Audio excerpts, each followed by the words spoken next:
Halo teman-teman semua, selamat datang di Mata Astral nih. Malam ini kita akan membahas kembali kejadian tragis yang terjadi sekitar 9 tahun yang lalu. Namanya tragedi Tugu Tani. Pada tanggal 22 Januari 2012, sebuah kecelakaan maut terjadi di kawasan Tugu Tani di Jalan MI Ridwan Rais, Gambir, Jakarta Pusat. Tiba-tiba ada sebuah mobil hitam yang dikendarai oleh Afriani, itu tiba-tiba oleng dan menghantam sekumpulan pejalan kaki. Jadi setelah nabrak nih ya sekumpulan orang itu, mobil itu nggak langsung berhenti. Jadi masih berjalan karena gasnya masih diinjak sama si Afriani sampai akhirnya dia tuh nabrak halte Tugu Tani dan juga pembatas jalan di situ. Gara-gara kejadian itu 5 orang tewas di tempat dan 4 lagi tewas dalam perawatan di rumah sakit. Jadi ternyata setelah diselidiki oleh polisi, ini Afrianinya dibawa pengaruh alkohol dan dia juga dinyatakan positif narkoba saat itu. Dan hari ini aku akan membagi pengalaman dengan teman-teman apa yang pernah aku lihat dan aku rasakan di lokasi tersebut.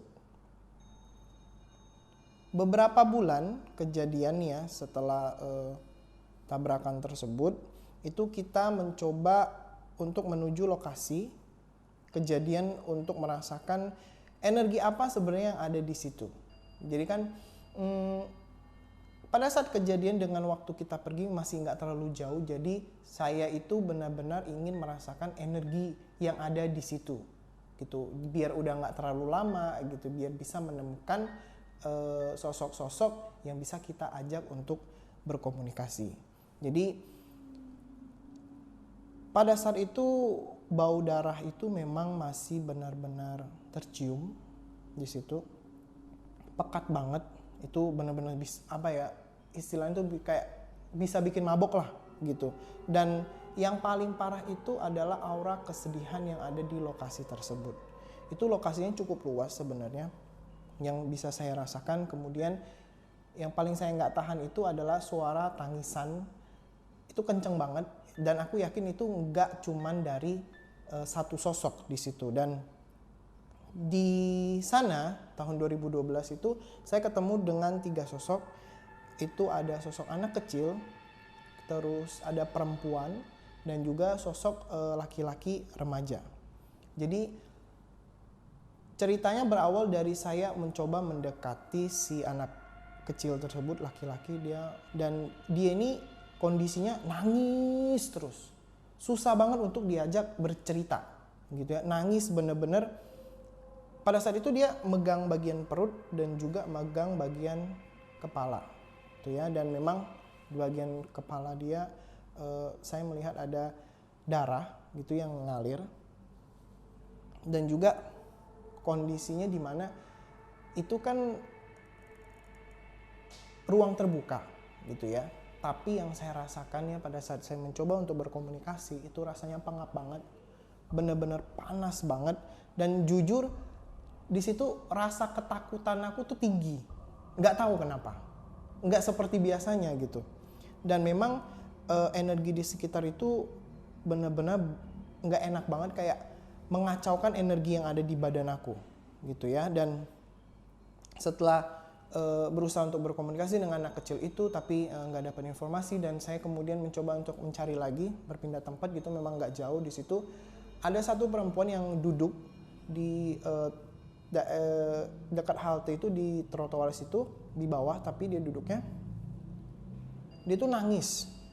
Ini nangis, bener-bener nangis banget sambil megang perut dia. Pada saat saya tanya, mencoba untuk ngobrol gitu ya, kenapa gitu, kenapa menangis sampai seperti ini gitu. Dia hanya bilang kalau dia itu sedih karena tidak bisa menemani suaminya sampai istilahnya kayak akhir hayat gitu. Karena ya mungkin dia sudah menikah dan ya membuat janjilah untuk menjalani hidup bersama-sama, tapi itu nggak kejadian gitu. Dan yang paling sedih lagi dari sosok perempuan ini, dia bilang bahwa suami dia nggak bisa ketemu anaknya. Di sini juga saya berasumsi mungkin dia tengah hamil gitu kan ya. Jadi dia tidak bisa membuat suaminya itu bertemu dengan anaknya gara-gara kejadian tersebut gitu. Dan memang di situ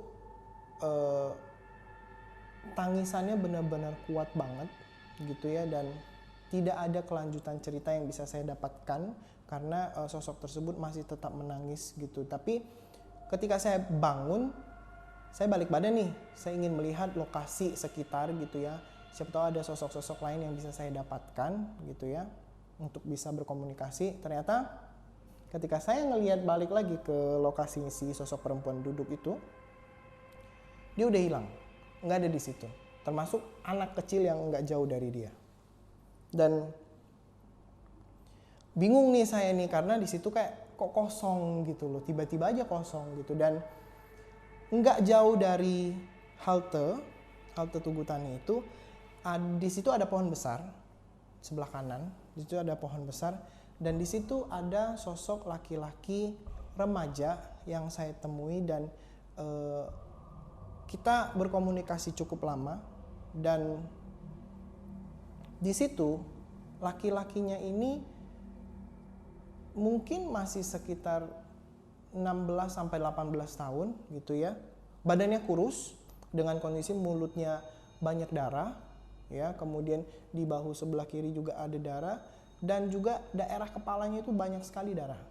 Untuk mau berkomunikasi saya harus benar-benar fokus banget karena bau darah yang tercium itu benar-benar sangat mengganggu. Tapi karena untuk mendapatkan informasi saya harus berkonsentrasi dengan komunikasi itu. Jadi dia bilang kalau dia ingin keluarganya ikhlas, jangan terlalu memikirkan lagi tragedi ini gitu, karena dia juga merasa dia akan baik-baik saja gitu loh, meskipun dia meninggalnya seperti itu gitu.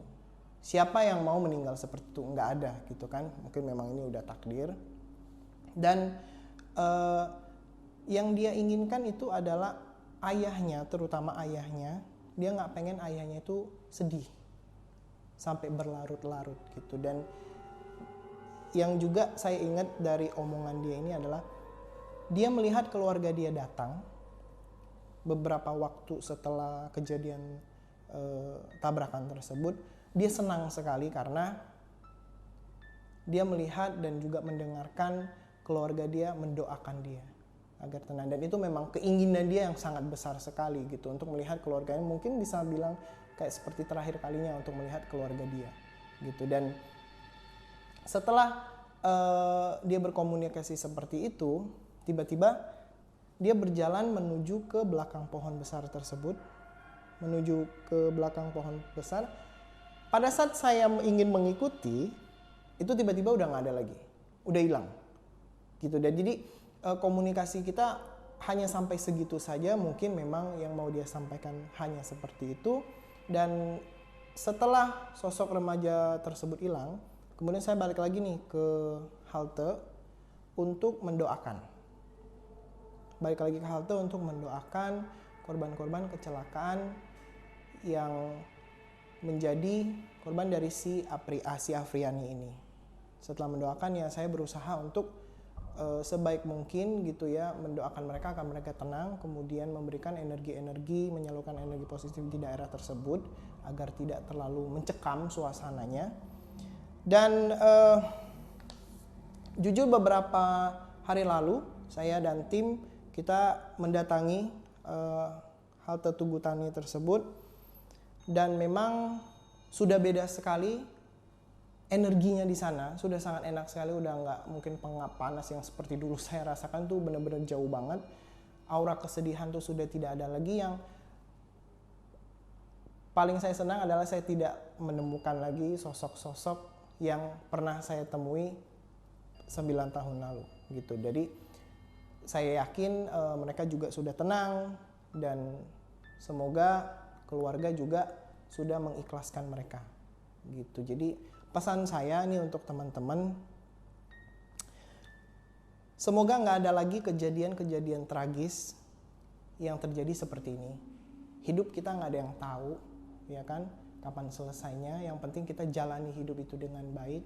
Dan juga jangan pernah lagi teman-teman mungkin nyetir dalam keadaan mabuk, nyetir dalam keadaan ngantuk, atau dengan kondisi badan tidak fit gitu ya. Jadi jangan sampai gara-gara itu kita menyebabkan hidup orang lain hilang. Jadi untuk teman-teman yang udah support, semoga kalian baik-baik saja, dan juga jangan lupa untuk tetap dukung Mata Astral. Terima kasih.